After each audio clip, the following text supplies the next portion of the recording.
Qui est-ce qui avait déjà vu le film? Ah ouais, donc vous étiez quand même quelques-uns. D'accord. Ça s'est bien passé cette deuxième ou troisième fois? Ouais, ça a été. Qu'est-ce qui me connaît pas?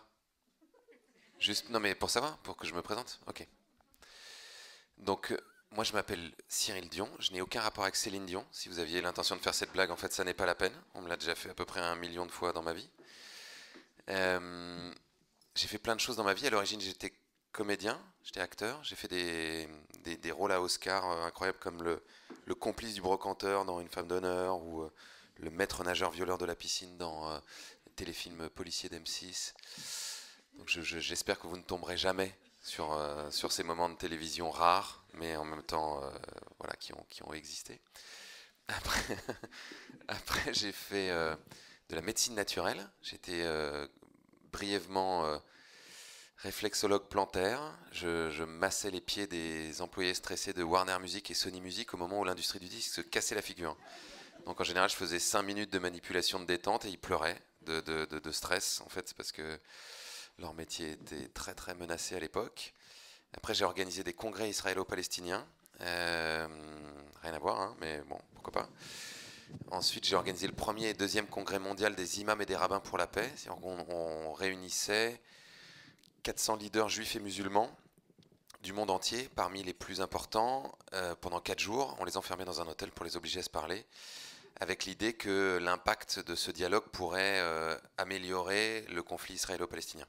Ça a très bien marché, donc ne me remerciez pas. Et suite à ça, on m'a proposé de faire plusieurs choses, dont créer un mouvement autour des idées de Pierre Rabhi.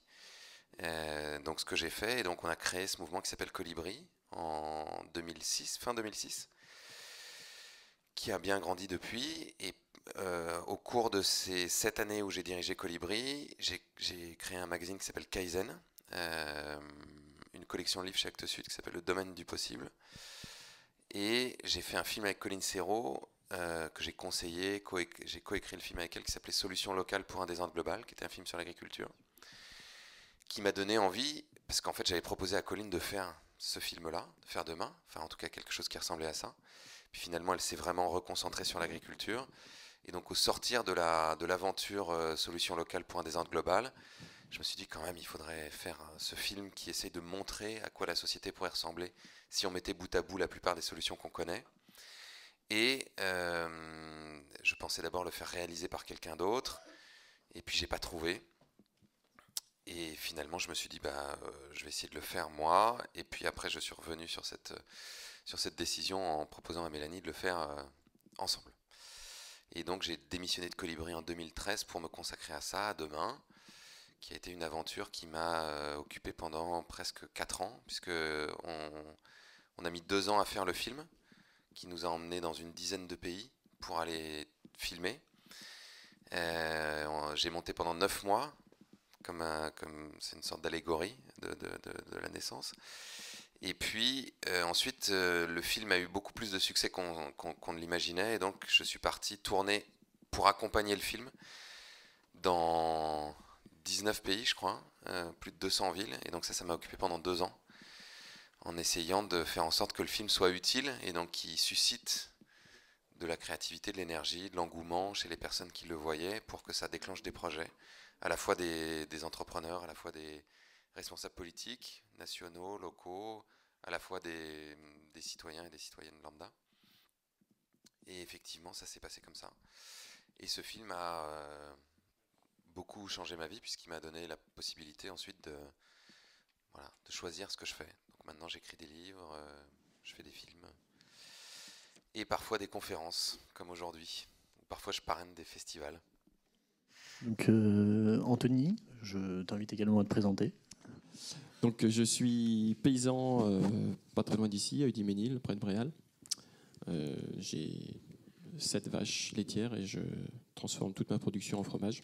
J'ai un parcours de vie aussi un peu, on va dire, un peu atypique parce qu'avant de faire ça, j'ai été géologue pétrolier sur les plateformes pétrolières. Donc, c'était un changement. J'ai fait d'autres choses aussi avant. Voilà. Et je suis là pour témoigner un peu de ce qu'on peut faire à son niveau aussi en faisant ce qu'on aime. Très bien, merci beaucoup. Du coup, pour continuer, est-ce que tu pourrais nous parler un peu de pourquoi tu as eu envie de faire ce film? Pourquoi tu as eu envie de faire un film surtout positif qui aborde des sujets, on parle quand même d'une catastrophe mondiale et toi tu prends le point de dire mais des solutions sont possibles. Donc d'où te sont venues ces envies, ce besoin? En fait, comme je dirigeais une ONG écologiste pendant presque 7 ans, j'étais confronté directement au fait que la stratégie qu'on emploie la plupart du temps pour essayer de mobiliser les gens autour de ces sujets est relativement peu efficace. C'est-à-dire qu'on passe énormément de temps à essayer de décrire par le menu la catastrophe, décrire l'effondrement de la biodiversité, décrire le réchauffement du climat qui s'accélère, l'érosion des sols, la déforestation, la pollution de l'eau, la pollution chimique qui nous affecte en termes de santé, qui affecte aussi les biodiversités. On parle beaucoup des abeilles et de l'impact des pesticides sur leur existence. Mais même en faisant tout ça, et même en étant très persuasif, en donnant des chiffres étayés scientifiquement, en essayant de faire peur, ça déclenche extrêmement peu d'actions. Et à un moment, je me suis posé la question de savoir pourquoi. Pourquoi est-ce que, alors que la situation est si grave, ça ne nous conduit pas à transformer totalement nos modes de vie? Donc il y a un certain nombre d'explications qui sont intéressantes d'ailleurs. Des explications cognitives, c'est-à-dire sur le fonctionnement de notre cerveau, des explications qui ont trait à la façon dont notre société est organisée et finalement dont le cours va à l'inverse de ce qu'il faudrait faire. Donc c'est très difficile pour chacun d'entre nous de se mettre complètement en porte-à-faux avec la façon dont le monde fonctionne au quotidien. Et donc au bout d'un moment, donc ça on pourra approfondir si ça vous intéresse tout à l'heure, mais sur les raisons pour lesquelles on n'y va pas. Mais assez rapidement, je me suis posé la question de savoir comment on pourrait susciter l'enthousiasme et l'énergie. Et une chose qui m'est apparue, c'est qu'on passe énormément de temps à essayer, quand on est dans les ONG, d'embarquer les gens avec nous, en disant rejoignez nos campagnes, signez telle pétition, etc., etc. Mais on ne dit jamais à toutes les personnes qu'on essaye d'embarquer avec nous où on va. Et c'est difficile d'embarquer quelqu'un avec vous si vous ne lui dites pas où vous allez. Si moi je vous dis, allez, on y va. Ok, formidable. Où ça? Je ne sais pas, mais nous allons y aller. Et nous allons y aller à pied, parce qu'en voiture, ça serait vraiment très moche. Bon. Donc finalement, toutes les propositions qu'on fait, quand on est une ONG, c'est une succession de privations, c'est-à-dire faut arrêter de prendre la voiture, arrêter de prendre l'avion, arrêter de manger de la viande, arrêter de prendre des bains, arrêter d'allumer la lumière, mais jamais une proposition suffisamment lisible et désirable pour que ça puisse donner envie à des personnes de nous suivre. Donc très rapidement, je me suis dit, il faudrait quand même qu'on passe du temps à essayer de dessiner un paysage, de montrer une vision du futur qui soit suffisamment désirable pour qu'elle puisse tenir le coup face à la société actuelle, qui a énormément d'atouts pour pouvoir nous donner envie de continuer à fonctionner comme on fonctionne aujourd'hui. Beaucoup de confort, beaucoup de divertissement, beaucoup de facilité, beaucoup de promesses aussi. Promesses que si on va accumuler plus de richesses, si on va posséder plus de biens, on sera potentiellement plus heureux. Cette promesse-là commence à avoir du plomb dans l'aile, mais elle a bien fonctionné, et elle continue à bien fonctionner dans plein de pays dans le monde. Donc il fallait essayer d'opposer un autre récit, une autre histoire, un autre imaginaire à ça. Donc je me suis dit, allons dénicher certaines des solutions qui me paraissent être les plus valables dans différents domaines, qui sont des domaines clés de la société. Essayons de les mettre bout à bout et voyons si ça dessine un horizon, un paysage, une vision, un imaginaire, et si cet imaginaire est de nature à donner envie aux personnes qui viendront voir le film de construire un monde qui ressemble à ça. Et du coup, pour rebondir là-dessus, je pense que peut-être que tu pourrais un peu expliquer plus longuement, toi, justement, pourquoi tu as eu cette envie justement de changer, de passer d'un métier qu'on pourrait considérer comme classique, je ne sais pas si c'est le terme approprié, à justement ton métier actuel, et quel a été ton chemin de vie, tes réflexions? Est-ce qu'un film comme Demain aurait pu te pousser à le faire? Et voilà. C'est le genre d'initiative sûrement, oui, qui aurait pu me pousser. Je travaillais, comme j'ai dit, sur des plateformes pétrolières. Donc l'avantage, un des nombreux avantages de ce boulot, c'était que je pouvais passer pas mal de temps à terre, en échange de passer un peu de temps en mer. Et à l'époque où je travaillais, les cours du pétrole étaient très élevés, donc il y avait beaucoup de forages qui étaient faits, donc il y avait besoin de pas mal de monde. Donc je pouvais me permettre de refuser des contrats quand on m'en proposait pour passer plus de temps à terre. Enfin, j'étais déjà dans une logique où de pas vouloir forcément accumuler beaucoup d'argent, mais surtout avoir du temps libre, quoi. Du coup, à force d'avoir du temps libre et de me rendre compte que je passais pas mal de ce temps libre à bosser dans des fermes chez des amis, je me suis dit quand même que c'était quand même ce que je préférais faire. Et parallèlement à ça, avec ma compagne, on s'est impliqué dans l'organisation des premières fêtes d'essence qui avaient lieu à Avranches à l'époque. C'était un festival éco-citoyen. C'est vrai que de rencontrer les gens du festival et d'organiser ce festival, ça m'a incité à aller plutôt dans cette direction-là, oui. Donc une question aussi, quand j'avais vu le film Demain pour la première fois, je pense qu'une question qui se pose, c'est l'idée de faire des choses qu'on aime, amène forcément quelque chose de positif, parce qu'on va dégager quelque chose de plus positif. Donc est-ce que tu penses qu'une partie du problème, c'est notamment qu'il y a une grosse partie de la population qui ne ferait peut-être pas, qui aurait un travail qui passerait le temps, lui permettrait de gagner de l'argent, mais n'irait parfois pas forcément au bout, j'ai pas envie de dire ses rêves, mais de ses envies, de ses passions, de ce qu'elle ferait de son temps libre, quoi. Cette société, pour continuer à fonctionner, elle a besoin de croissance. C'est l'axiome de base. Il faut de la croissance économique. Il faut faire en sorte que, pour que cette croissance économique continue à augmenter, qu'il y ait un maximum de transactions, donc d'activités économiques, et que chacun d'entre nous participe, en tant que producteur ou en tant que consommateur, à cette activité. Donc quand on va à l'école, puisque l'école est construite comme ça, c'est-à-dire que l'école n'est pas obligatoirement faite pour créer des citoyens libres, éclairés, qui choisissent ce qu'ils vont faire. Initialement, elle est plutôt destinée à former des personnes pour faire fonctionner la société telle qu'elle est. D'ailleurs, l'école libre, gratuite pour tous, quand elle a été initiée, c'était absolument pas pour des motifs humanistes. C'était parce qu'il fallait former des personnes pour soutenir l'effort de la nation dans sa transformation au moment de la révolution industrielle. Et aujourd'hui, bien qu'il y ait évidemment des enseignants formidables qui fassent en sorte que des élèves se découvrent et aillent dans des directions qui leur sont propres, l'éducation le modèle éducatif continue à servir ça.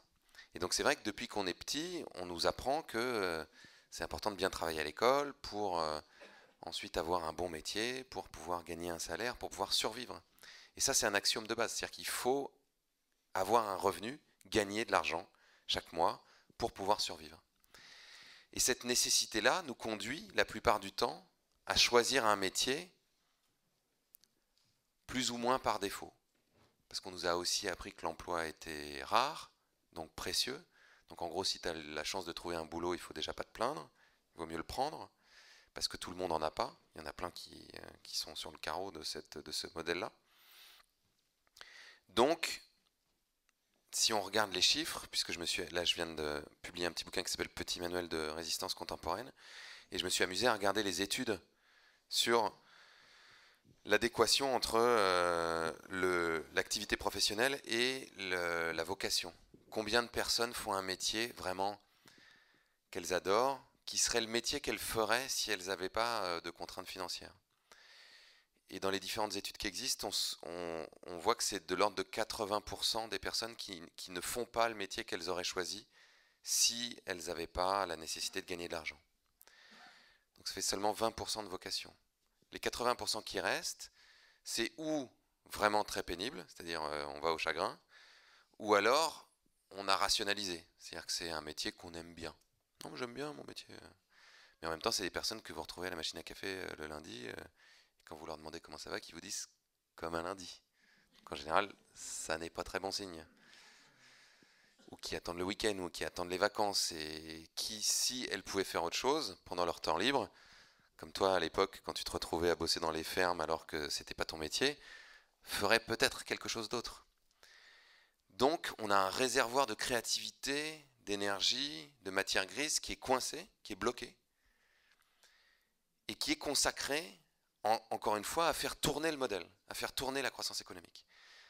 Moi, j'ai l'impression que si on était capable de libérer ça, de faire en sorte que toute cette créativité, toute cette énergie puisse être investie dans des sujets qui nous tiennent vraiment à cœur, c'est-à-dire si chacun d'entre nous pouvait chaque matin se lever pour faire un truc qu'il adore, qui le rend heureux, qui l'épanouit, potentiellement, ça serait plus utile.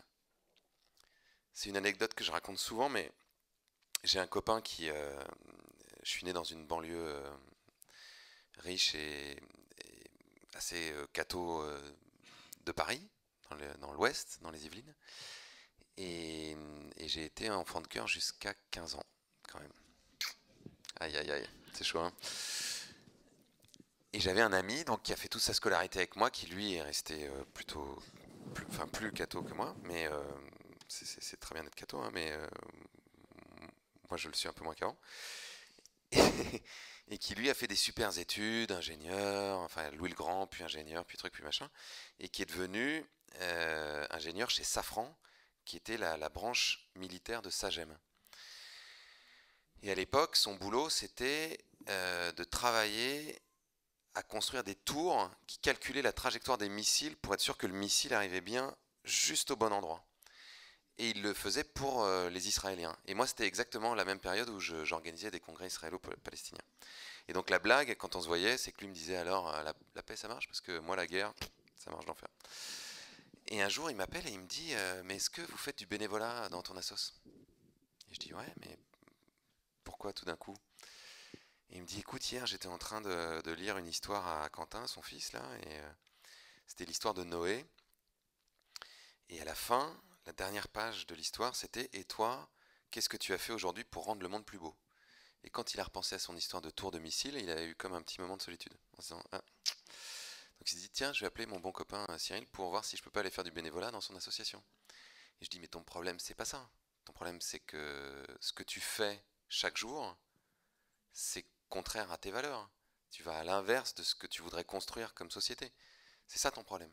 Donc tu peux venir faire du bénévolat, mais ce que tu veux dans le fond, c'est de changer de boulot. Et il a mis 1 an et il a changé de boulot. Et ça, cette chose-là, c'est exactement le truc qui fait qu'on n'arrive pas à changer la société.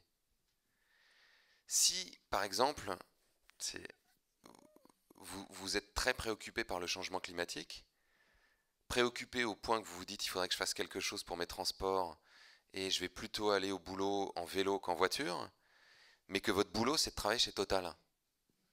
Et que toute la journée, en fait, votre créativité, votre énergie, votre matière grise, elle est consacrée à faire en sorte que Total fonctionne mieux.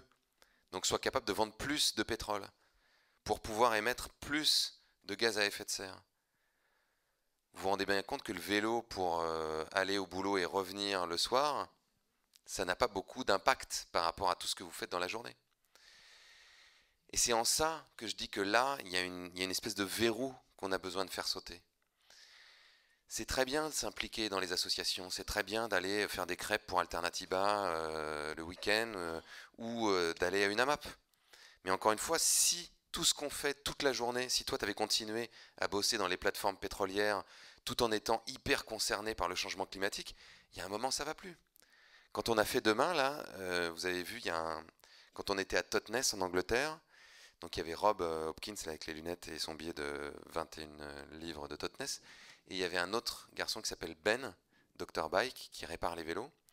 Et quand on l'a interviewé, lui nous disait ça, il nous disait, mais à un moment, il a fallu que je me pose la question en me disant, il a fallu qu'il accepte de faire partie du problème avant d'accepter de pouvoir faire partie de la solution. Et je disais, mais tu faisais quoi en fait? Tu bossais chez Monsanto? Il me dit, non, mais je développais des logiciels pour des multinationales. a priori un truc en plus que j'aimais bien, parce que c'était un truc créatif, qui était plutôt chouette, mais à un moment j'ai été obligé de me rendre compte que ce que je faisais aidait ces grandes entreprises à être plus performantes, à avoir plus d'impact, donc à participer encore plus, à détruire les écosystèmes, etc. Et donc, comment est-ce que je pouvais concilier le fait de faire ça toute la journée et le soir et le week-end, de m'investir à fond dans le mouvement des villes en transition, en disant il faut qu'on fasse des villes en transition, c'est génial, pour lutter contre le changement climatique. Ça marche plus, c'est une forme de schizophrénie. C'est comme les grandes entreprises, quand elles disent qu'elles font de la responsabilité sociale et environnementale, c'est-à-dire que leur cœur de métier, ça continue à être la même chose, qui participe à détruire, et puis, un peu à la marge, on réduit un peu, on est McDonald's, donc on continue à faire des gros burgers, de l'élevage intensif de bovins, de la monoculture de patates, à vendre des trucs aux gens qui les rendent obèses, qui leur donnent de l'hypertension, mais on consomme un peu moins d'énergie dans nos magasins. Et puis, on fait en sorte que la culture de patates, elle consomme un peu moins d'eau. On n'en est plus là. Enfin, je veux dire, on peut arguer, on peut discuter pendant des heures sur le fait que c'est bien ou que c'est pas bien qu'ils fassent quelques efforts. Mais à un moment où les scientifiques nous disent que c'est une partie de l'humanité qui peut disparaître d'ici la fin du siècle, si on n'enraye pas le phénomène, voilà, on a besoin de passer la seconde, voire même la troisième. Et donc justement pour réagir, pour rebondir là-dessus, il y a, dans Demain, il y a l'idée quand même, les sujets abordés sont très divers. Il y a une grosse transversalité entre les sujets. Donc est-ce qu'il y avait vraiment cette idée de dire que en fait le changement par des initiatives locales, finalement, il doit quand même être global et il doit se faire sur toutes les sphères de la société, que ce soit l'agriculture, l'économie, l'éducation, la démocratie, tous les sujets qui sont abordés dans Demain. Donc c'était ça. Est-ce qu'il y a vraiment une idée de circularité? Il faut que ça vienne un peu de partout pour que ça puisse prendre et pour que le récit puisse prendre. Oui, l'idée, en tout cas, était de montrer que tout était lié, qu'on ne pouvait pas prendre les choses de façon sectorielle comme ça. On le voit bien là dans le gouvernement en ce moment avec Nicolas Hulot, etc.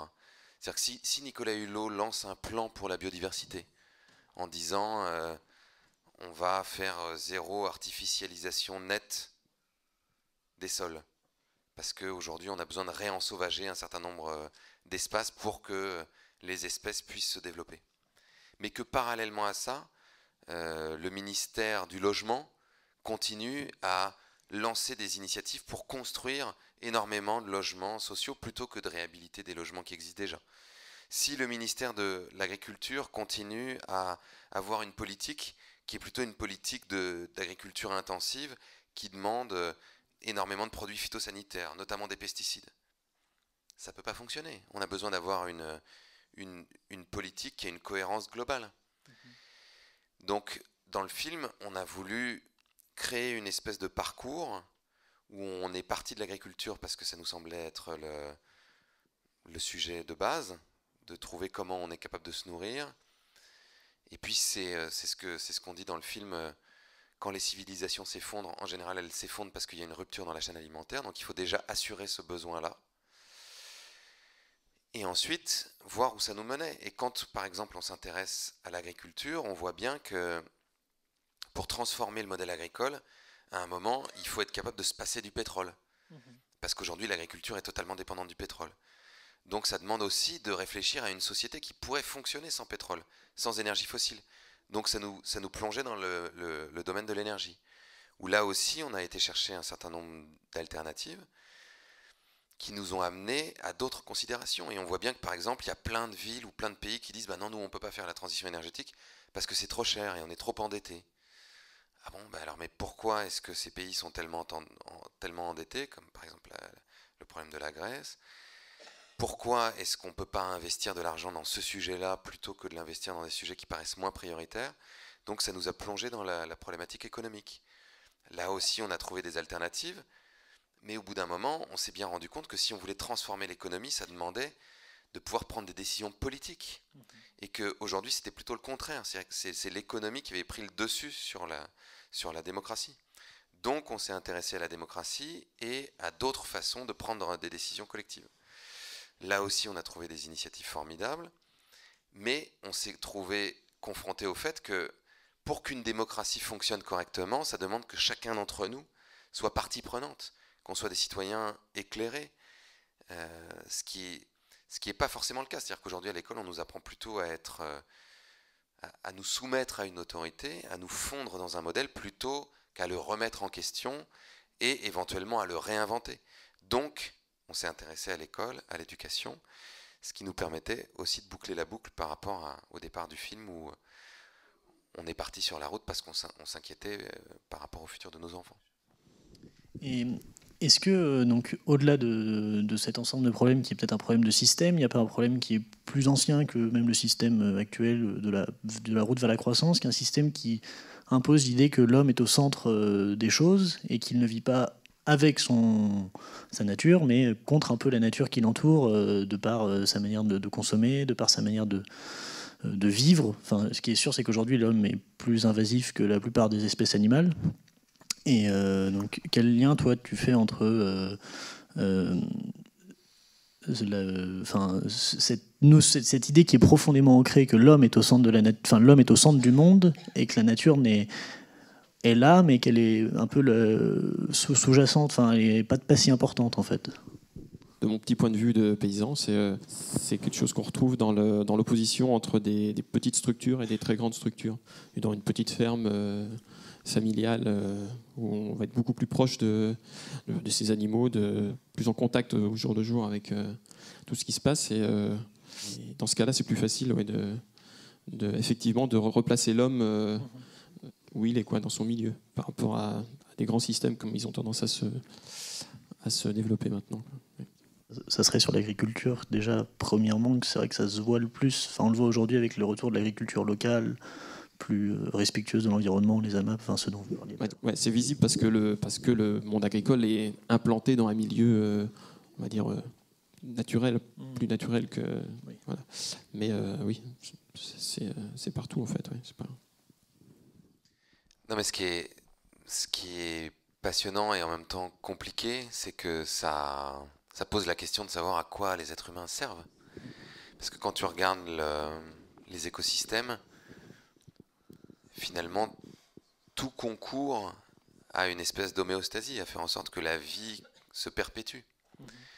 Les espèces sont complémentaires les unes des autres, il y a une forme de mélange entre de la coopération et de la compétition à des moments qui crée un équilibre. Et nous, on est venu rompre cet équilibre-là en prélevant bien plus à notre environnement que sa capacité de régénération, en considérant que les espèces végétales et animales pouvaient être complètement à notre service, au service de notre développement économique, de notre confort. Ce qui est aujourd'hui la grande question qui se pose, par exemple, par rapport à l'exploitation animale. De se dire, est-ce que c'est normal que nous, en tant qu'espèce, on assujettisse l'ensemble des autres espèces pour notre propre plaisir, sécurité, bien-être, ou pas. Et comme on est à ce point de rupture, puisque là, quand on regarde les chiffres de la biodiversité, on a perdu quand même la moitié des populations d'animaux vertébrés sur la planète ces 40 dernières années. Il y a la moitié des animaux vertébrés, des populations d'animaux vertébrés qui ont disparu. Il y a 80% des insectes volants en Europe qui ont disparu ces 30 dernières années. 30% des oiseaux. Donc on voit bien qu'à un moment, il va y avoir une rupture. C'est-à-dire qu'on ne pourra pas continuer comme ça. Ce qui nous oblige à nous confronter à ce fait-là, au fait qu'on est interdépendant avec le reste des espèces. Et si on est interdépendant, ça devrait vouloir dire que nous, en tant qu'espèce spécifique, qui a la capacité de penser, de parler, de raisonner, de s'organiser, on pourrait avoir une fonction particulière. Mais quelle pourrait être cette fonction ? C'est ce qu'on n'a pas encore découvert, à mon avis. On a des pistes, c'est-à-dire quand on voit ce qui peut se passer justement dans de l'agriculture biologique ou dans de la permaculture, l'exemple du bec et loin est particulièrement frappant dans le film. On voit bien que notre capacité de comprendre comment les écosystèmes fonctionnent et donc de reproduire un certain nombre de mécanismes et d'y adjoindre des outils, ce que les êtres humains sont... Enfin, les êtres humains sont champions des outils, on va dire, puisqu'il y a des animaux qui créent des outils, mais nous, on est particulièrement forts pour ça. ça peut permettre à des endroits, là par exemple dans cette petite ferme de 4 hectares, de se régénérer, c'est-à-dire d'avoir encore plus de biodiversité, d'avoir des sols encore plus riches en humus, donc en vie microbiologique, donc de capter du CO2 dans l'atmosphère, donc de recréer des petits microclimats. Et là, on est dans une dynamique vertueuse, qui n'est pas une dynamique de prélèvement et de destruction, mais potentiellement dans une dynamique de régénération. Et à mon avis, ce qui nous attend dans les années qui viennent, c'est évidemment un monde de plus en plus hostile qui va nous conduire ou à nous entretuer et à faire en sorte qu'une partie de l'humanité disparaisse pour qu'une autre partie survive, ou à creuser cette piste-là, c'est-à-dire à trouver comment on est capable de mettre nos qualités à profit pour régénérer, pour reconstruire des écosystèmes et pour trouver notre place dans la nature à un endroit où on n'est pas simplement, voilà, comme tu disais, une espèce ultra invasive qui détruit tout. Si on fait ce constat, toi, quelles seraient tes pistes justement pour que... Enfin, c'est une question qui est compliquée parce qu'elle est large, mais des pistes de réflexion qui nous permettraient justement de contrer un peu cette idée qui, selon moi, elle est très vieille, presque une idée un peu qui remonte à des millénaires, que l'homme est au centre. Quelles seraient des pistes de réflexion justement pour aller contre ce mouvement et pour sortir un peu de ce qu'on appelle, pour aller vers l'écocentrisme et sortir justement de l'anthropocentrisme? De toute façon, la seule solution pour prendre conscience de ça, si on veut en prendre conscience, c'est de vivre à nouveau aux côtés de la nature. Enfin, toi, tu pourrais en parler encore mieux, mais quand tu es au quotidien confronté à des phénomènes naturels et quand tu ne vis pas simplement dans un milieu hyper hors sol, artificialisé, qui te donne l'illusion que en appuyant sur ton smartphone ou en rentrant dans ta bagnole ou en allant sur Amazon, tu vas pouvoir résoudre tous les problèmes, bah, tu es obligé de te rendre à cette évidence-là. Tu es à nouveau soumis au cycle des saisons, tu es soumis aux aléas de la nature, tu es soumis à l'expérience de la relation avec des espèces animales ou végétales. Ne serait-ce que quand tu fais un potager, même si c'est pas ton métier, bon bah, tu vois bien que c'est difficile, tu vois, de faire en sorte que ça pousse, qu'il n'y ait pas de maladie, qu'il faille chercher des associations entre les espèces, de pailler ton sol pour pas qu'il se dessèche. Quand tu vis avec des animaux de la même façon, tu es confronté à tout un tas de phénomènes qui t'obligent à te remettre en question. Ce que tu ne fais pas du tout dans une société qui est complètement, encore une fois, artificialisée. Et comme il y a de plus en plus d'êtres humains sur la planète qui vivent dans des grandes villes, des très grandes villes, et dont le contact avec la nature se borne à quelques balades de temps en temps l'été, ou à des trucs sur des écrans, c'est-à-dire une réalité qui est encore une fois virtualisée, bah, finalement les décisions qu'on va prendre au quotidien sont impactées par ça. Tu peux pas forcément faire des choix qui sont des bons choix si tu ne vis pas ça au quotidien. Enfin, moi j'ai l'impression. Je sais pas ce que tu en penses, mais... Je suis un peu mal placé pour en parler parce que, oui, évidemment, je suis dedans. Vu de l'extérieur, c'est-à-dire vu de la campagne, en regardant les villes, on va dire, pour simplifier, j'aurais plutôt l'impression que je sais pas, celui qui lève la tête déjà, qui voit les étoiles au-dessus de lui, peut se rendre compte qu'on n'est pas grand-chose et que la vie sur la planète, c'est un miracle à préserver, déjà. Enfin, et que déjà, c'est un bon point de départ. Ça permet de prendre du recul. Il faudrait que tu puisses voir les étoiles quand tu es dans la ville, déjà. Et du coup, une question qui peut se poser, c'est pourquoi il y a Enfin, peut-être que des films comme celui-là aident, mais on sent quand même que dans les villes, c'est drôle parce qu'on souvent... Enfin, je veux pas... Mais on parle des citoyens des villes, justement, qui seraient plus... qui vivraient dans un monde à part et qui seraient très sensibilisés aux questions écologiques et qui pourtant vivent dans une ville. Et donc, qu'est-ce qui fait que en même temps, enfin, il y a une sorte de séparation entre le je vis dans une ville, j'ai envie de plus d'écologie, mais je vis quand même dans une ville, donc je subis forcément ce qu'il y a autour de nous. Donc, comment on t'explique que d'un côté, il y a une forme de. Quand on regarde le taux de sensibilisation écologique à Paris, il est plus élevé que dans le reste de la France. Donc, comment ça se fait, quoi? Mais parce que je pense que tu arrives à un mouvement de balancier aussi. Il y a un certain nombre de personnes qui disent les Chinois, c'est les Chinois qui polluent la planète et donc ça sert à rien si nous on fait des efforts de notre côté parce qu'il y a les Chinois.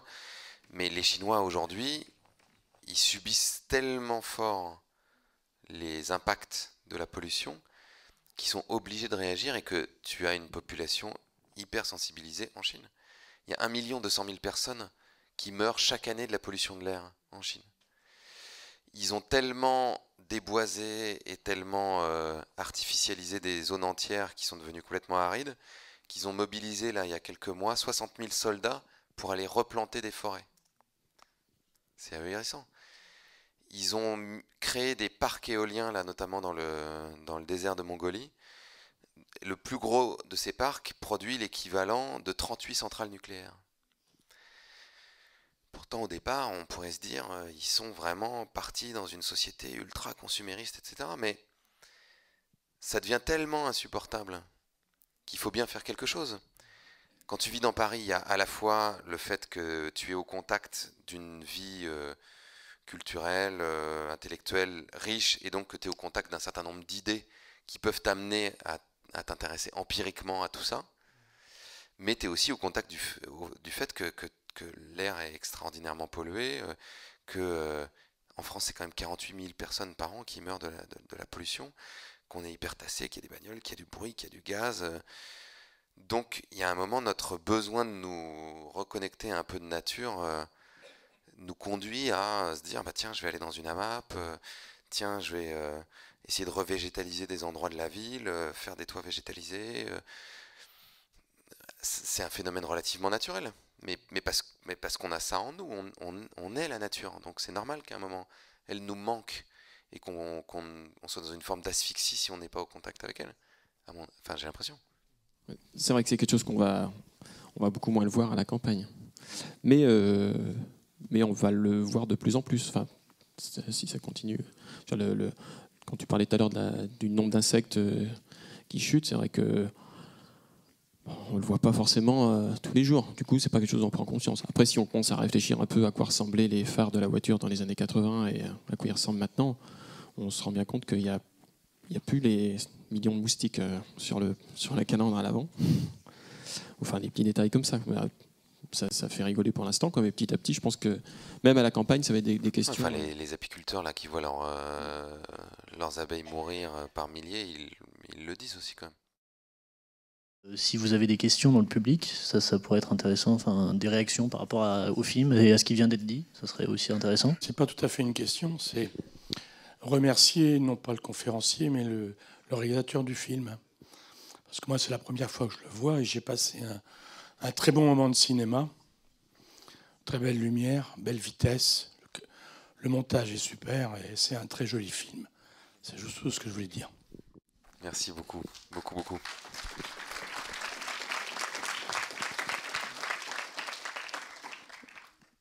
Bonsoir, Jean-René. J'avais une question à te poser. Comment vois-tu dans le futur le mix entre la modernité, tu parlais d'Amazon, tu parlais des voyages en avion, tu parlais de la circulation des voitures, le mix de la modernité avec tout ce qu'on vient de voir, un retour vers la nature, etc. On ne peut pas aujourd'hui imaginer l'un sans l'autre, mais d'un autre côté, c'est extrêmement difficile à mélanger les deux approches économiques, etc. Donc comment vois-tu un harmonieux mélange pour le futur? Question compliquée. Moi, ce qui m'intéresse beaucoup en ce moment, c'est des recherches justement sur cette espèce de point d'équilibre. Et parmi ces recherches, il y a un livre que vous pouvez lire qui s'appelle L'économie symbiotique d'Isabelle Delannoy, qui est passionnant, où elle dit que, donc elle a appelé ça l'économie symbiotique parce que la symbiose est un phénomène très répandu dans la nature et très puissant. C'est-à-dire que quand des éléments rentrent en symbiose, la somme des parties est plus importante que... Voilà. Ce qui est... Je ne me souviens plus de la phrase exacte, mais vous avez compris. Et elle dit qu'il faudrait qu'on arrive à créer une symbiose entre l'intelligence humaine, ce que les écosystèmes sont capables de faire par eux-mêmes, et la technosphère, c'est-à-dire les outils. Ce dont je parlais tout à l'heure avec la permaculture est un bon exemple, c'est-à-dire que l'intelligence humaine couplée à ce que les écosystèmes sont déjà capables de faire, donc l'intelligence humaine va organiser un certain nombre d'espèces végétales et animales pour leur permettre d'être à une sorte d'optimum de leur fonctionnement naturel, et va y adjoindre des outils, par exemple ce qu'on a vu avec ce semoir de précision, où il va semer 26 rangs de légumes plutôt que 3 là où il y avait des machines. Typiquement, c'est une forme d'économie symbiotique. Elle a essayé d'appliquer ça à d'autres domaines. Par exemple, j'imagine que vous êtes nombreux à avoir un objet un peu démoniaque comme celui-là dans la poche. Elle se dit, voilà, si on l'applique à l'industrie, imaginez que cet objet-là, quand il va être fabriqué, toutes les pièces qui le composent rentrent dans un mécanisme d'économie circulaire. C'est-à-dire qu'elles sont produites pour pouvoir ensuite être recyclées, réutilisées et quasiment jamais jetées. Première chose. Deuxièmement, imaginez qu'une partie de ces composants ne soit plus des matériaux rares qu'on a besoin d'aller extraire, notamment en creusant des mines, mais que ça puisse être des matériaux végétaux. Et il y a en ce moment pas mal de recherches qui permettent de remplacer des composants minéraux, ou donc notamment métalliques, par des composants végétaux. Donc, une ressource qui est renouvelable et compostable. Imaginez maintenant que les composants de cet appareil soient interchangeables et interopérables. C'est-à-dire que quand vous voulez avoir un appareil photo mieux, vous n'avez pas besoin de changer tout votre téléphone. Vous pouvez simplement changer le petit module de l'appareil photo. Et que ce petit module, il soit interopérable, c'est-à-dire qu'on puisse l'intégrer sur n'importe quelle marque de téléphone. Imaginez maintenant que cet appareil, au lieu de le posséder, vous allez le louer. Aujourd'hui, là, en l'occurrence moi, je l'ai acheté à Monsieur Apple. Monsieur Apple, son intérêt, c'est que ça se mette en panne, que ça casse le plus rapidement possible pour pouvoir m'en vendre un autre. Si demain je le loue à Monsieur Apple, l'intérêt de Monsieur Apple, ça va être de faire en sorte que ça tombe le moins possible en panne parce que c'est lui qui va devoir le remplacer, donc ça lui coûtera cher. Donc son intérêt, ce sera que mon appareil dure le plus longtemps possible. Imaginez maintenant qu'un certain nombre des composants de ces appareils, on puisse les réparer soi-même, et les réparer notamment dans des endroits comme des Fab Labs, qui sont des petits endroits où, grâce à des imprimantes 3D, grâce au savoir-faire d'un certain nombre de personnes qui viennent là, on est capable de réparer plutôt que de jeter et de devoir racheter.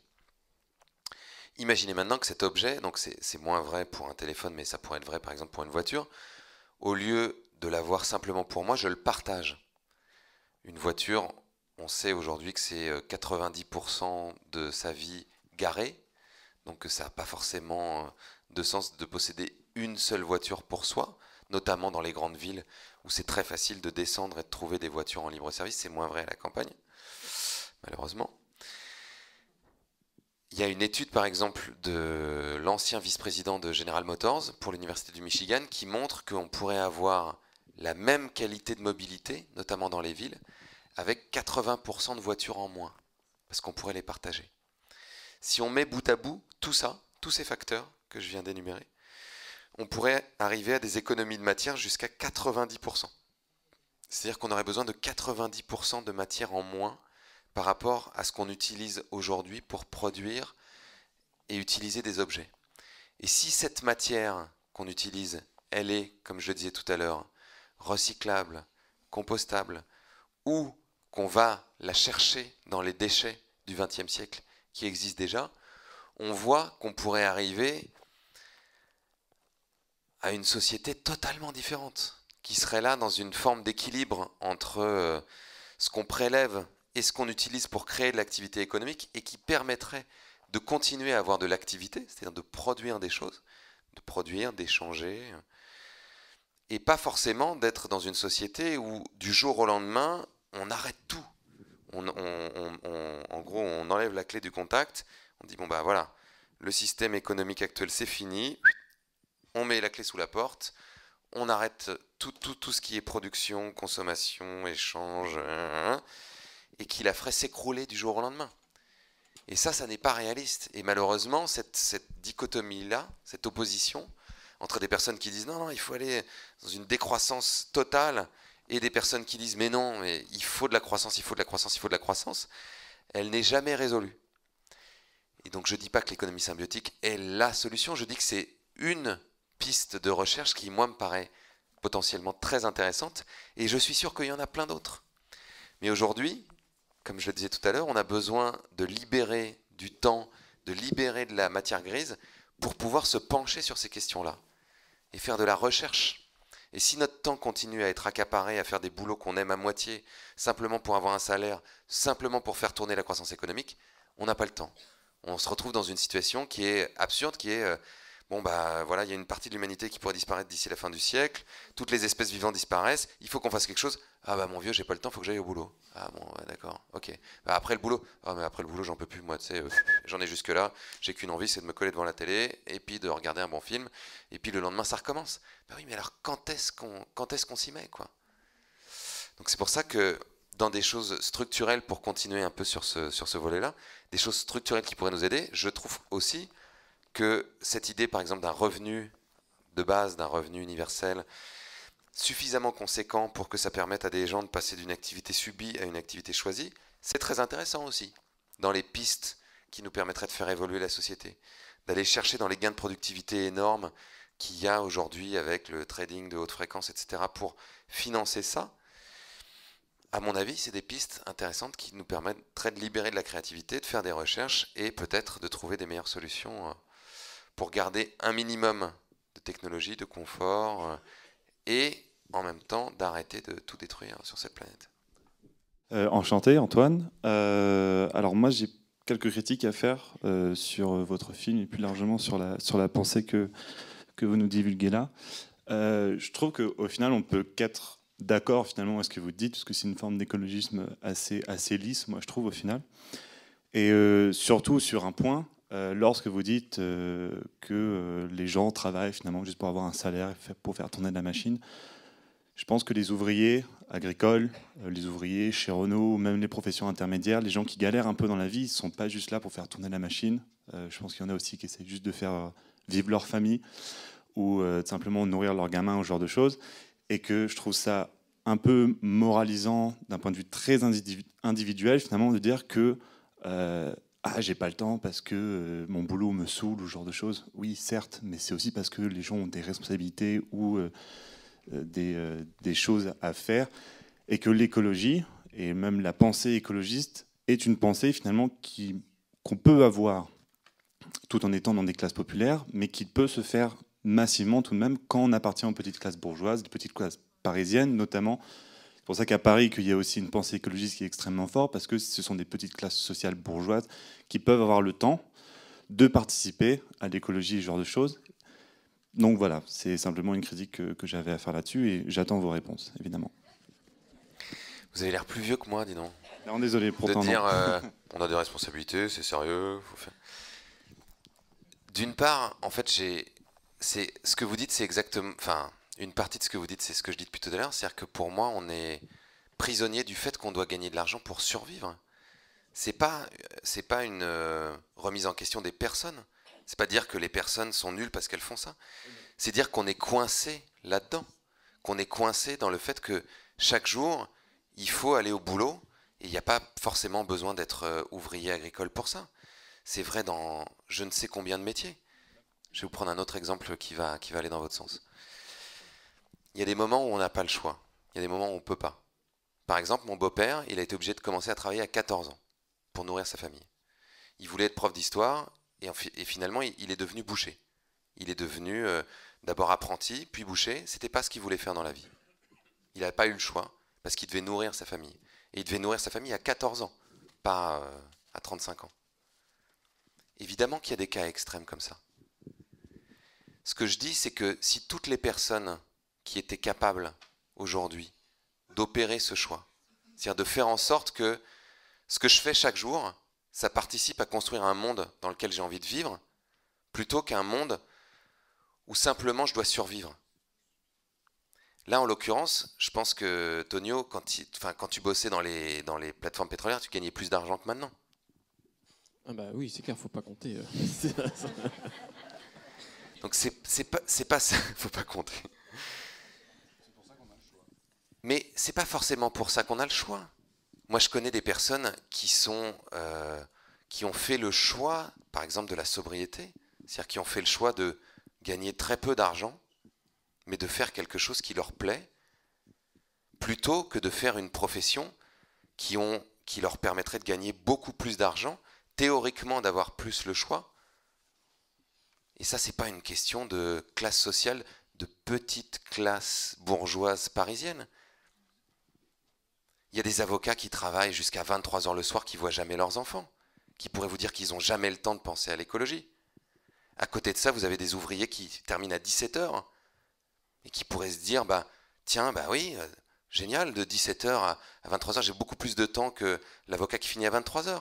Et on pourrait le faire dans l'autre sens. Mais ça sert à quoi, en fait? Ce que je veux dire, c'est que c'est très intéressant. Et c'est très intéressant parce que ça voudrait dire qu'il y a des gens qui ont le choix et des gens qui n'ont pas le choix, et que c'est une forme de déterminisme social, et qu'à partir du moment où on est dans une certaine classe sociale, on a le choix, et que quand on est dans une certaine autre, on n'a pas le choix. Moi, je pense que c'est faux. Je pense que dans certains cas extrêmes, certainement, c'est beaucoup plus difficile. Mais que dans 90% des cas, dans des pays comme le nôtre, aujourd'hui, où on a accès à l'éducation, où on a la capacité de rencontrer des personnes qui ne sont pas de notre milieu, moi je crois profondément qu'on a le choix. Et je pense que, et ça n'engage que moi, et vous n'êtes absolument pas obligé d'être d'accord avec moi, d'ailleurs je pense que vous ne l'êtes pas, mais ça n'est pas du tout grave.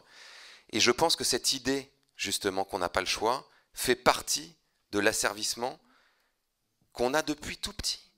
Depuis tout petit, on entend ça. Depuis tout petit, moi j'entends, on ne fait pas toujours ce qu'on veut dans la vie, il faut être un peu sérieux, faire ça c'est pas vraiment un métier, travailler c'est pas pour le plaisir. Mais jusqu'à quand est-ce qu'on va continuer à faire ça? Et jusqu'à quand, en fait, encore une fois, toute l'énergie, toute l'activité qu'on met à survivre va nous empêcher de faire des choix, et va nous empêcher d'être des êtres libres qui peuvent participer à l'orientation de la société dans laquelle ils vivent. Si on réfléchit comme ça, pour moi, on continue à être des esclaves jusqu'au bout. Et dans ce cas-là, on laisse les personnes, les patrons des grandes entreprises, les patrons les personnes qui sont en responsabilité politique, choisir pour nous. Mais non. Moi, je pense qu'il faut arrêter avec ça. Et encore une fois, ça n'engage que moi. Oui, bonsoir. Voilà, je m'appelle Ghislaine. Voilà, vous avez fait tout à l'heure allusion au fonctionnement du cerveau. Et moi, je voudrais vous demander comment et en quoi les découvertes récentes des neurosciences peuvent aider au changement. Ce que moi j'ai lu, en tout cas ce que j'ai lu notamment dans un livre qui s'appelle Le syndrome de l'autruche de George Marshall. Pourquoi nos cerveaux sont programmés pour ignorer le changement climatique. Ce que George Marshall explique, c'est qu'en gros, notre appareil cognitif est constitué d'une partie plutôt émotionnelle et d'une partie plutôt rationnelle. Que la partie émotionnelle est plutôt consacrée à gérer le court terme et tous les mécanismes de survie. Alors que la partie rationnelle est plutôt consacrée à tout ce qui est analytique, long terme, et que ces deux parties de notre appareil cognitif, de notre cerveau, ont besoin de fonctionner de concert pour qu'on puisse prendre une décision. En gros, quand on vous soumet quelque chose, quand on vous soumet une situation, les deux parties de votre cerveau vont devoir trouver une espèce de compromis pour voir comment vous allez réagir. Ce qui veut dire que si on vous explique quelque chose de façon très intellectuelle, votre cerveau rationnel va l'analyser, mais il va le laisser dans un coin si votre cerveau émotionnel ne se déclenche pas et s'il ne crée pas le mouvement. Parce que l'émotion, c'est ce qui nous meut, c'est ce qui nous permet de nous mettre à agir. En revanche, si vous êtes activé par simplement l'émotionnel, par exemple si je vous fais peur, en vous racontant des choses sur l'évolution du climat, et que votre cerveau rationnel ne vient pas confirmer ce que votre cerveau émotionnel a ressenti, grâce à des analyses scientifiques, à des faits, à quelque chose en tout cas qui vous paraît suffisamment tangible, il y a de fortes chances que vous ne vous mettiez pas en mouvement. Et cette espèce de va-et-vient, il se produit constamment. Et c'est ça qui permet d'arbitrer. Donc typiquement, vous allez être tout le temps face à des choix qui sont la gestion du court terme et du long terme et des choix de gains et de pertes. Donc si je vous dis par exemple, il va y avoir, le climat se réchauffe de plus en plus, on va être à plus 4 degrés à la fin du siècle et donc c'est catastrophique. Et que je vous fais des propositions en vous disant donc il faudrait arrêter de prendre l'avion, il faut arrêter de manger de la viande, etc. Vous allez simplement analyser la situation comme une série de pertes à court terme pour éventuellement avoir un gain à moyen ou long terme. C'est-à-dire si vous ne mangez pas de la viande aujourd'hui et si vous ne prenez pas l'avion, éventuellement à moyen ou long terme, il va y avoir un gain qui sera que le climat arrêtera de se réchauffer de façon aussi catastrophique. Mais votre cerveau va analyser les choses de façon plus globale et commencer à justement émettre un certain nombre de doutes en se disant 1. Est-ce que c'est vraiment sûr cette histoire de changement climatique? 2. Est-ce que c'est vraiment sûr que si moi je ne mange pas de viande et si moi je ne prends pas l'avion, ça va vraiment avoir un impact dans les 20 ou 30 ans qui viennent, puisqu'il y a d'autres gens qui vont continuer à le faire à côté de moi. Donc, quand vous allez être face à une autre proposition qui pourrait être il y a quand même une super promo pour partir une semaine en vacances aux Maldives, et il fait hyper moche, c'est le mois de février, et ça me ferait quand même vachement du bien, ce qui serait un gain à court terme, votre cerveau va avoir tendance à se dire bon allez, c'est pas ce petit avion-là qui va vraiment changer les choses. C'est pas non plus ce gros burger que je vais manger là qui va tout changer au climat. Donc, allez, je vais le faire. Parce que votre cerveau, lui, il cherche une espèce d'équilibre qui fait que vous êtes bien. Et cet équilibre qui fait que vous êtes bien, il passe la plupart du temps par satisfaire le court terme, les gains à court terme. Et donc, les gains à moyen et long terme sont relégués, et les pertes à court terme sont aussi très souvent reléguées. Donc, ce que dit George Marshall, c'est qu'on a besoin de ruser avec le cerveau et de faire en sorte qu'il trouve des gains à court terme qui viennent compenser les pertes qu'on lui propose. Donc le gain à court terme, ça a besoin d'être trouver du sens à ce qu'on fait professionnellement, gagner en qualité de vie. Je sais pas, moi, j'achète du bio et du local, c'est pas juste parce que je veux pas que le climat se réchauffe dans très longtemps, c'est parce que c'est meilleur, c'est parce que je connais le paysan, c'est parce que potentiellement ça me rassure par rapport à ma santé, c'est parce que j'ai l'impression de faire quelque chose qui est chouette pour mon territoire, je fais vivre des gens. Quand je vais, j'en sais rien, aller au boulot en vélo plutôt qu'en bagnole, ben, ça me fait faire du sport. Et puis, c'est plus agréable d'être dehors que d'être coincé dans le métro ou coincé dans les embouteillages. Donc tout ça, ce sont des gains. Et donc c'est pour ça que j'expliquais tout à l'heure qu'avec Demain, on avait cherché à raconter une histoire et à proposer des exemples qui nous permettent de nous identifier à ça. Et donc, potentiellement, de donner envie de vivre des expériences de cette nature-là, plutôt que de simplement se culpabiliser, se fouetter et se dire c'est très mal, donc il faut que je fasse autrement. Puisque ça, a priori, à partir des recherches qu'on a sur le cerveau, ça ne fonctionne pas. En tout cas, ça ne peut pas suffire. Bonsoir, Maëlys. Où est-ce que vous êtes? Ici. Ah, ok. Tout d'abord, merci parce que pour ma part, Demain, moi, fait partie des impulsions qui m'ont permis de changer de vie. Je suis pas jeune, j'ai 33 ans, mais j'ai décidé à un instant de... Il y avait plein de gens dans la salle qui sont en train de ricaner.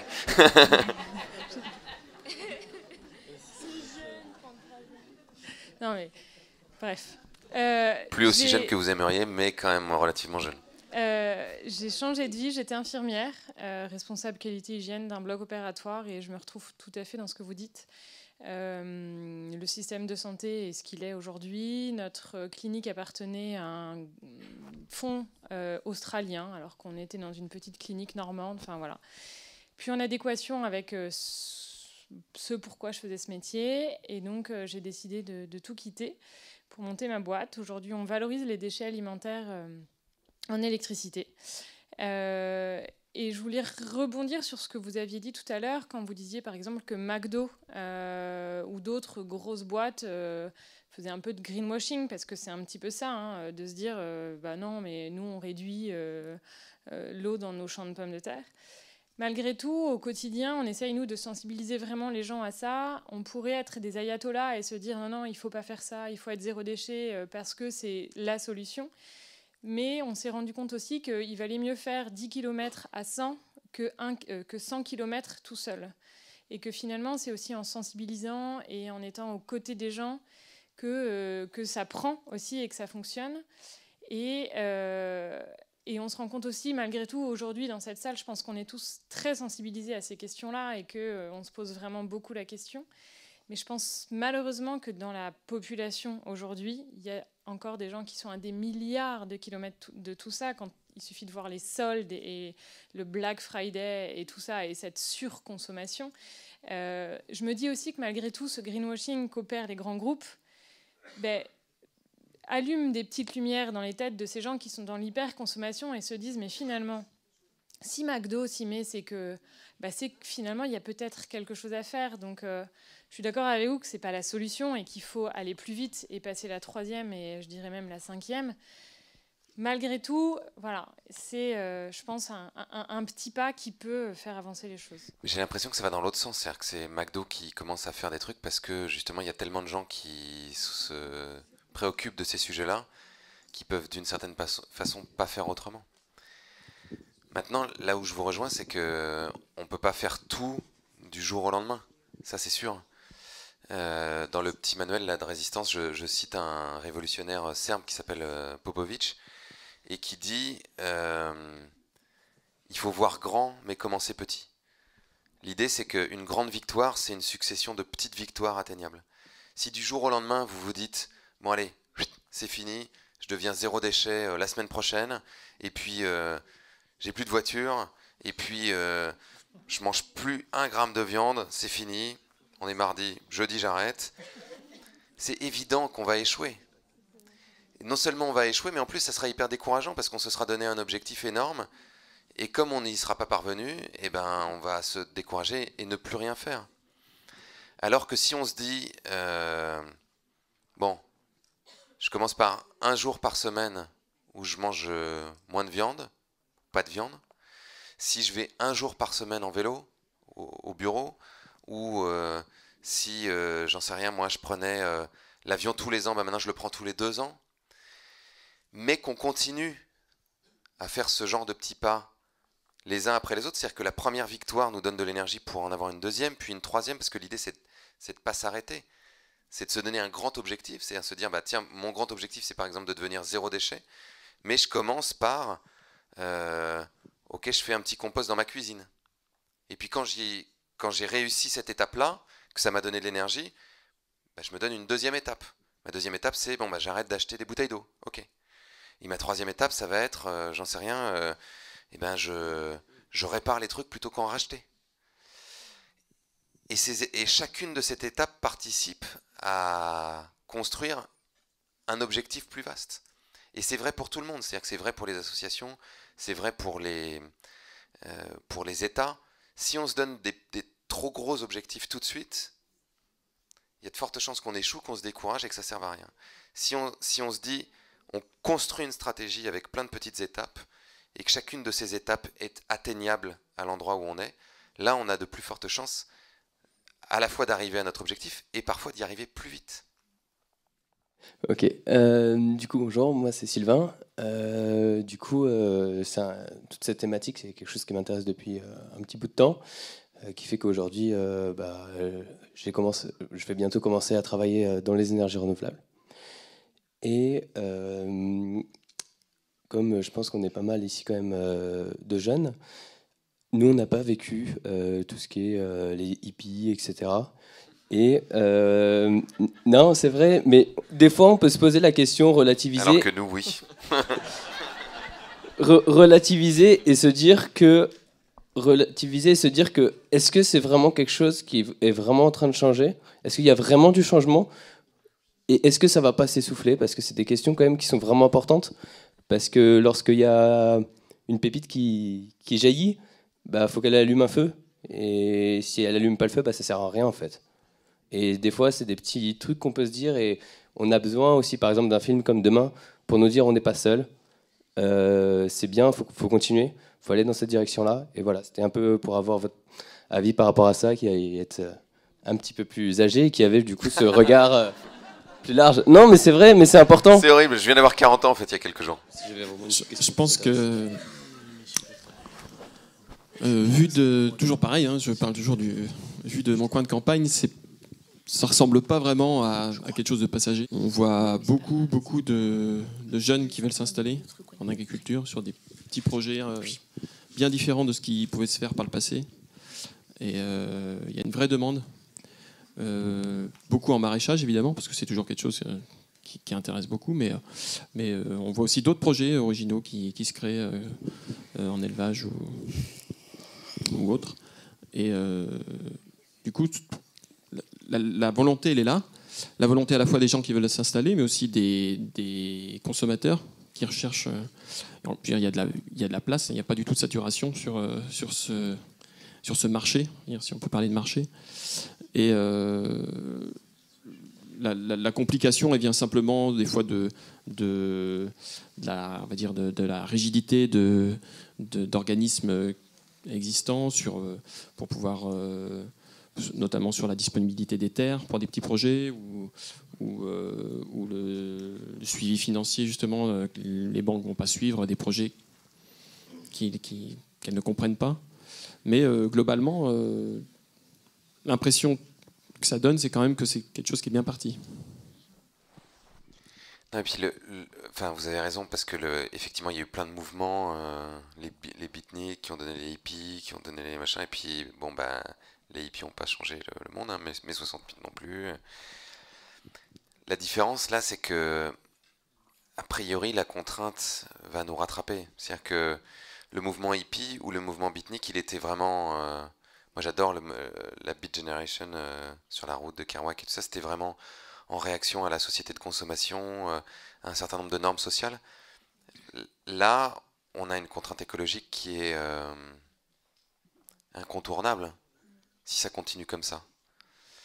Donc, le mouvement qui pourrait avoir envie d'aider à transformer la société pour éviter qu'on arrive à ces catastrophes-là et par là même de construire quelque chose de différent dans les relations entre les gens, dans le sens qu'on donne à sa vie, je vois pas comment il pourrait disparaître. Parce que, encore une fois, c'est comme un foyer qui est tout le temps rallumé par ce qui se passe et qui, a priori, va pas s'arrêter. Moi, j'aimerais bien, hein, mais il y a peu de chance, quoi. Bonjour, je m'appelle Delphine. Donc moi, effectivement, j'ai eu la chance de voir votre film quand il est sorti. Et bon, comme pour d'autres personnes, ça a été... Tout d'un coup, je me suis dit effectivement que j'étais pas toute seule et que enfin, j'avais la possibilité d'essayer d'engager réellement des actions. Et surtout, je me suis dit que maintenant, il fallait plus du tout que j'attende quoi que ce soit effectivement du politique, mais que réellement, le pouvoir, je l'avais en moi. Je l'avais en moi en rencontrant des gens, je l'avais en moi en changeant des choses, effectivement, d'un point de vue professionnel, puisque je suis enseignante et que ce qui se passait justement là dans les écoles, c'est exactement comme ça que moi je voulais faire les choses et que j'ai pu collaborer effectivement à mettre ça en place dans une école à Granville. Et par rapport à ça, je voulais simplement dire que pour moi, c'est pas aussi effectivement l'histoire d'une pépite. Ce qui se passe réellement, c'est que tout autour de moi, j'entends en permanence maintenant des parents qui ont une trentaine d'années et qui ne veulent plus d'une école, par exemple, comme celle qu'ils ont connue. Ils n'acceptent plus qu'effectivement d'avoir des enseignants maltraitants avec leurs enfants. Maltraitants, ça veut dire ça peut être simplement avec des pratiques pédagogiques qui exigent des choses, qui soient dans les évaluations, qui soient voilà. Donc voilà, je pense réellement que là, il y a quelque chose qui est en train de s'enclencher et un peu partout en France par rapport à ça. Non mais merci de finir là-dessus. Parce que ce que je voulais dire tout à l'heure, c'est qu'on a le choix, en fait. Et tant qu'on n'arrive plus à se dire qu'on a le choix, on est coincé. On a le choix de ce qu'on veut acheter, on a le choix d'acheter ou de ne pas acheter. Oui. On a le choix de prendre une direction ou une autre dans notre vie, dans notre activité professionnelle. Ça ne se fait pas forcément du jour au lendemain. Je suis d'accord. Moi, j'ai mis, j'en sais rien, 20 ans à vraiment faire ce que je veux dans la vie. À faire en sorte que les conditions soient suffisamment propices pour que je puisse, saisir l'opportunité qui se présentait. C'est sûr. Mais on a le choix de ne pas renoncer. On a le choix de continuer à croire qu'on peut construire un monde dans lequel on a envie d'habiter et pas simplement se conformer à celui qu'on nous a proposé s'il ne nous convient pas. Si j'ai juste participé à faire passer cette idée-là ce soir, je serais déjà content. Merci beaucoup.